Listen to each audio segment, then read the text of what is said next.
வாக்கு சதவீதமா நான் சொல்றேன். நான் வந்து நம்பர்ஸ்குள்ளே வரல புகாரி. சொல்லுங்க. எஸ், களத்துல அவங்க தான் இருக்கிறாங்க. ஸ்கூல்ல கேட்பாங்க எத்தனாவது வந்த, நான் ரெண்டாவது வந்த, எத்தனை பேர் கலந்துட்டாங்க, 2 பேர் தான் கலந்துட்டாங்க. Perception battle sir. எலக்டோரல் பாலிடிக்ஸ்ல பர்செப்ஷன் இஸ் மேட்டர்ஸ். என்ன வரப்போகுது இப்போ, எவ்வளவு சதவீதம் வரப்போகுது அதான் பார்க்க போறோம். இப்ப நம்ம டேட்டா பேசுவோம். நான் வந்து அரசியல் பேசுறது நம்ம இரவு எப்படியும் பேச போறோம். இப்ப டேட்டா பேசுறோம், டேட்டா இன்டர்பிரேஷன் பேச போறோம்.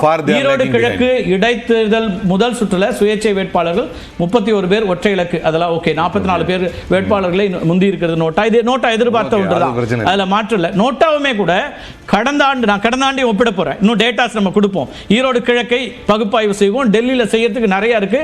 அந்த டேட்டா நியூஸ் 18 மட்டும் தான் பகுப்பாய்வை கொடுக்க முடியும். ஆனா நான் ஈரோடு கிழக்க சொல்லிட்டு போயிடலாம். ஏன்னா அங்கே தமிழ்நாட்டில் ஆடியன்ஸ்க்கு அது ஒரு இன்ட்ரெஸ்ட் இருக்குங்கிறதுனால நான் வரேன். இந்த எண்ணிக்கை இதெல்லாம் கடந்து நான் வேற ஒரு டேட்டா உங்களுக்கு காமிக்கிறேன்.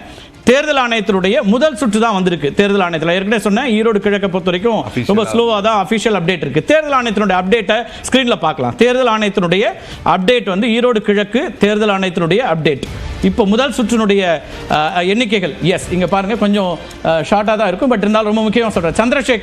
சந்திரகுமார் திமுகவுடைய வேட்பாளர் 7837 வாக்குகள்.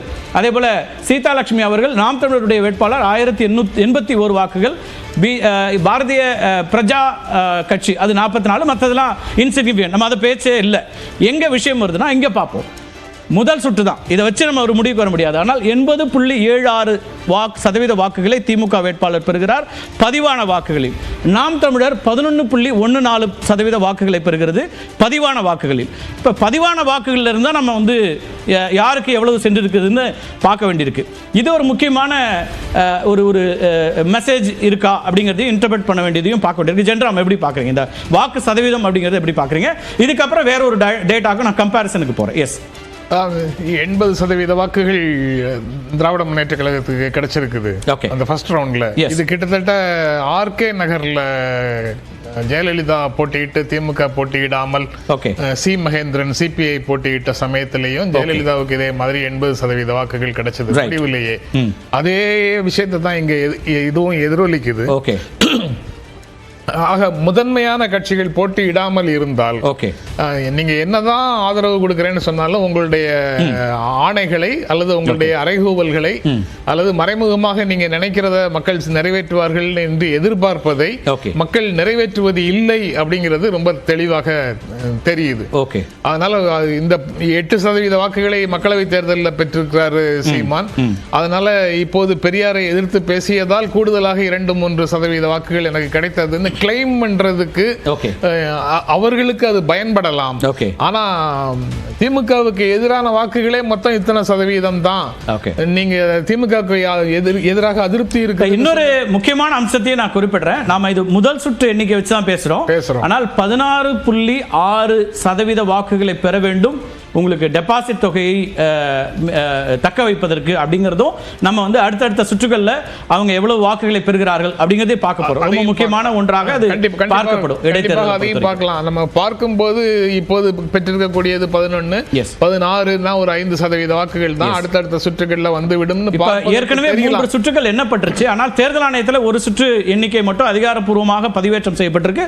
அதை வச்சு தான் நம்ம பேசிட்டு இருக்கிறோம். அந்த வாக்கு சதவீதம் அப்படிங்கிறதுல இருந்து தேர்தல் ஆணையத்தில் 3வது சுற்று வரைக்கும் எண்ணிட்டாங்கன்னா, ஆனா இங்கு அப்டேட் பண்ணலன்னா அது அந்த காரணம் என்ன என்பது பற்றி நண்பர்கள் ஏதாவது சொல்றாங்களா? பொதுவாகவே அது அந்த காலதாமதம் ஒன்று இருக்கும், அவங்க டேட்டா ஃபைனல் பண்ணி கொடுத்து அப்படின்னு வர்றதுக்கு. ஆனா டெல்லியோட ஒப்பிடும்போது அது சற்றே தாமதமாக இருக்குது அப்படிங்கிற ஒரு பார்வை ஆரம்பத்தில் இருந்துச்சு. திரு புகாரி, நீங்க இதை எப்படி பாக்குறீங்க இந்த டேட்டா? அதாவது இப்போ இந்த ஓட்டு வித்தியாசமே பெரியாரை எதிர்த்ததற்கு பின்னால் ஒரு ஆசிட் டெஸ்ட் மாதிரி பண்ணணும் அப்படின்னு நினைக்கிறாங்க. பெரியாரை எதிர்ப்பதில், ஏன்னா இங்க எவ்வளவு பேருக்கு அது மகிழ்ச்சியா இருக்குது, எவ்வளவு பேர் வந்து அதை உள்ள மறைச்சிக்கிட்டு, இப்போ உதாரணத்துக்கு யாரும் பெரியாரை எதிர்க்காம இதுக்கு முன்னால் இருந்தாங்களா அப்படின்னா, பெரியாரை எதிர்த்த ஹெச் ராஜா போன்றவர்கள் எல்லாம் எலக்டோரல் வைஸ் எவ்வளவு பெரிய மோசமான தோல்வி சந்தித்து இருக்கிறார்கள் என்பது வரலாறு. ஓப்பனா எதிர்த்தவங்க எல்லாரும். அப்ப பெரியாரை எதிர்க்க ஒரு ஸ்ட்ராட்டஜி அவர் உருவாக்குறாரு. அந்த நேரம் பார்த்து இவங்க எல்லாரும் வந்து தேர்தல் களத்துல இருந்து விலகுறாங்க. இப்ப இதெல்லாம் உண்மை. அப்ப அவர் சொன்னாரு பிஜேபியில இருந்து பேசும்போது, பை எலெக்ஷன்னாலே ஏன்னா அப்படிதான் ஒரு ஓப்பனா பொத்தம்பதுவா சொன்னார். பை எலெக்ஷன்னாலே வந்து மோசடியா இருக்கும் அப்படின்னு. அப்ப யூபியில் நடக்கிற பை எலெக்ஷன் சேர்த்து தான் சொல்றாரா ஒருவேளை அப்படின்னா அவர் கொடுக்கக்கூடிய வாதங்கள் அவங்க சரியா இருக்கணும். இன்னொன்னு தேர்தல் ஆணையம் என்பதே உதாரணத்துக்கு இவிஎம் பத்தி தீர்ப்பு வந்துச்சு. இவிஎம்ல வந்து அந்த விவிபேட் பத்தி சுப்ரீம் கோர்ட் தீர்ப்பு வந்த போது எதிரிகளுடைய சதியெல்லாம் சுக்குநூறு ஆயிடுச்சு. மோடி கையை தூக்கி அதை பாராட்டினார். அதுல முக்கியமான வாதம் என்ன வச்சாங்கன்னா பூத் கேப்சரிங் பண்ண முடியாது, அட்டூழியங்கள் பண்ண முடியாது, அதனால இவிஎம் இருக்கிறதா நல்லது அப்படின்னா ஒரு பக்கம் இதையும் சொல்லிக் கொள்கிறார்கள். இன்னொரு பக்கம் வந்து அதே பாரதிய ஜனதா கட்சி குறிப்பாக அண்ணாமலை என்ன சொல்றாருன்னா நாங்க எல்லா விதத்திலும் திமுகவிற்கு மாற்று, திமுகவினுடைய ஊழலுக்கு எதிர்த்து அதிகாரத்துக்கு அநீதிக்கு எதிராக நாங்க நிப்போம் அப்படின்னு சொல்றாரு. அதை களத்திலே நின்று பயன்படுத்தி திமுகவுக்கு எதிராக செய்ய வேண்டியவர் பெரியாருக்கு எதிரான ஒரு நெரேட்டிவை நம்ம டைரக்டா நின்றுக்க வேணாம். ஏன்னா இதுவரைக்கும் ஒரு பொத்தாம் பொதுவா அரசல் புரசலா உதாரணத்துக்கு நீங்க திருப்பரங்குன்ற இஷ்யூ எடுத்துக்கிட்டீங்கன்னா எச் ராஜாவை அனுப்பிவிடக்கூடியவர் அண்ணாமலை அதை பற்றி தெல்ல தெளிவாக ஓப்பனா எந்த இடத்துலயும் தன்னுடைய ட்வீட்லயும் போறது கிடையாது, ஸ்டேட்மெண்டாவும் பேசுறது கிடையாது. ஏன்னா தன்னை ஒரு நடுநிலைவாதி மாதிரி காட்டிக்கிறதும் தன்னுடைய இன்னொரு விங்க வந்து ஓப்பனா செயல்பட விடுறதும் அவங்களுடைய வழக்கம். அப்ப தங்களுடைய இன்னொரு தொங்கு சதையாகவே சீமானை வைத்துக் கொண்டு ஒரு பக்கம் நீங்க அப்படியே பெரியார் அடிங்க என்ன நடக்குதுன்னு பார்ப்போம்.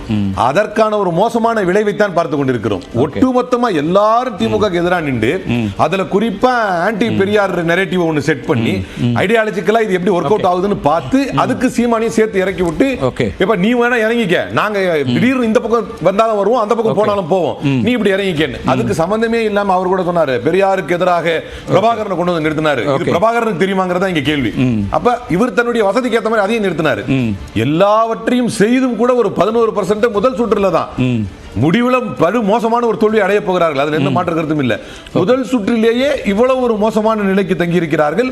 பெரியாரை எதிர்த்து இங்க யார் அரசு, அதாவது டிஎம்கே கூடுதலான வாக்குகளை அல்லது பர்சன்டேஜ் பெறுகிறோம்ன்ற நாம் தமிழருடைய பார்வை ஒன்று இருக்குல்ல, ஏற்கனவே வாங்கின வாக்குகளை விட நாங்க கூடுதலாக பெறுகிறோம் அப்படிங்கிற இடத்துக்கு வருவாங்கல்ல.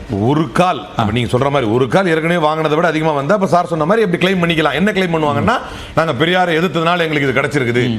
அதுவும் யாருடைய ஸ்ட்ராட்டஜி அப்படின்னா பிஜேபி மற்றும் கடந்த தேர்தலில் 526 வாக்குகள் முதல் கட்ட அவங்களுடைய முதல் சுற்று வாக்குகளாக இருந்தது. இதே வேட்பாளர் தான் அங்க இருந்தாங்க. அப்கோர்ஸ் வேற யாரோ எதிர்க்கட்சிகள் இல்லாத போது அவங்களுடைய வாக்குகள் அதிகரிக்கும் அப்படிங்கிறதுல மாற்று கருத்துல அதான் அதிகரிக்குது. அதை எப்படி பார்க்கலாம்னா இவ்வளவு பேர் ஒன்னு சேர்ந்து இவ்வளவு எடுக்க முடிஞ்சாதான் பார்க்க முடியும். ஓகே அது எப்படி அது எந்த கோணத்தில் எடுக்க முடியும் அப்படின்னா கண்டிப்பா நோட்டாக்கு போல ஸ்டாட்டிஸ்டிக்கலி ஸ்பீக்கிங் நீங்களே காட்டிட்டீங்க. கண்டிப்பா இது நோட்டாக்கு பெரிய அளவுல போல 1000 கூட தாண்டல. மொத்த 3 சுற்றுகளுடைய நோட்டாவும் 600 சொச்ச வாக்குகள் வந்திருக்கு. ஓட்டர் டர்னவுட் பெருசா வித்தியாசம் இல்ல. கடந்த நேரத்துக்கும் இப்போக்கும் உள்ள ஓட்டர் டர்னவுட் பெருசா வித்தியாசம் இல்ல. அப்ப எல்லோரும் வாக்களித்திருக்கிறார்கள் என்பது உண்மை. எந்த கட்சி 769 வாக்குகள் 3 சுற்று முடிவுல நோட்டாவுக்கு வந்தது. நோட்டாவே அவ்வளவுதான் 4000 வாக்குகளை கடந்திருக்குது. மூன்றாவது சுற்றுல நாம் தமிழருடைய சீதாலட்சுமி அவர்கள் 4055 வாக்குகளை பெற்றிருக்கிறார். 3 சுற்றுகள் முடிவுல நம்ம பார்க்கிறோம். ஓட்டர் டர்னவுட் பெருசா வித்தியாசம் இல்ல. நோட்டாலையும் பெரிய அளவுல போய் விழல. அப்ப எல்லாரும் ஓட்டு போட்டுருக்காங்கன்றது உண்மை. அப்ப திமுக ஓட்டு போடுறவங்க திமுக ஓட்டு போட்டுருக்காங்க, ஆன்டி டிஎம்கேக்கு போடணும்னு நினைச்சிருக்கிறவங்க நாம் தமிழருக்கு போட்டுருக்காங்க என்பது தெளிவாகுது. அதுல எந்த மாற்று கருத்தும் இல்ல. அப்ப இவ்வளவு பேர் அப்ப ஆன்டி டிஎம்கேனா யாரு? எனக்கு தெரிஞ்ச ஒரு நண்பர் கூட இருக்காரு அதிமுக பச்சை குத்தி இருப்பாரு. அவரெல்லாம் சொல்லுவாரு தெரியாதனமா கூட என்னால திமுக ஓட்டு போட முடியாது. எல்லாரும் அப்படித்தானே அந்த நிலைப்பாட்டில் அவங்க தெளிவா இருப்பாங்க. அப்ப திமுகவுக்கு ஒரு அதிமுக ஓட்டு போடல, அவர் நோட்டாவுக்கும் போடல. ஸ்டாட்டிஸ்டிக்கலா 700 தான் வந்திருக்கு மொத்தமே நோட்டாக்கு. அப்ப இந்த ஓட்டுல எங்க போயிருக்குது? அதிமுக ஓட்டையும் வாங்கி பாஜக ஓட்டையும் வாங்கி நாம் தமிழர் ஓட்டையும் வாங்கி கடைசியில் இவங்க ஒரு 10-11% தான் தாண்டுவாங்க அப்படின்னா இது திமுகவிற்கும் தந்தை பெரியாருக்கும் கிடைத்த வெற்றியாக இந்த இடைத்தேர்தல் வெற்றியை எப்படி பாக்குறீங்க?